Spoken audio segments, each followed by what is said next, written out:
two walked into the museum, wide-eyed and slightly tipsy, intoxicated from the drink and the possibilities, the opportunity for a spark to grow and grow.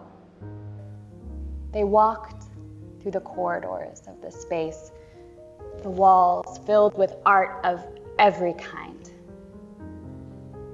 And yet, what he admired most was her. She was art to him, God's most natural painting. She catches him staring, and she smiles. It had been so long since he had these kinds of feelings, the nervousness, the wondering. For far too long, he had cut himself off from such a thing.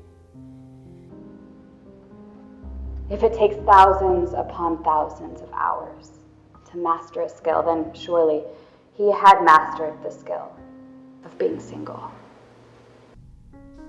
She had gone on so many dates, and she had tried not to care, not to fall, and she succeeded in doing just that. But this was different. The more he tried not to like her, the more deeply she penetrated his barriers. And at last, after such struggle, he gave in to her smile, to her charm, and let free of his worries. The two wandered the museum filled with beautiful art as they held hands, often separating, but never for too long. Their movements playing out like a ballet of great stature. Light shoulder brushes, the hand on the small of her back, her arms coming around him. These were the signs of intimacy that were building.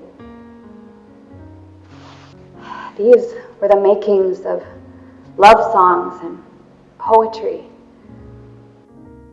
He kept her close as they wandered along, and he thought to himself, now inspired to create, the irony of his muse being right there in the museum with him. Is this why people go to museums, he wondered? Not just to see art, but to be inspired to create it as well. And as they wandered along through the corridors of the museum, talking, smiling, holding hands,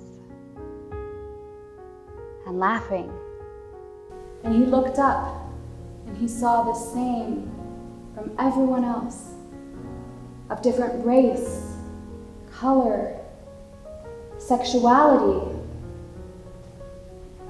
And he realizes that the greatest art was this. Them. Us. Love.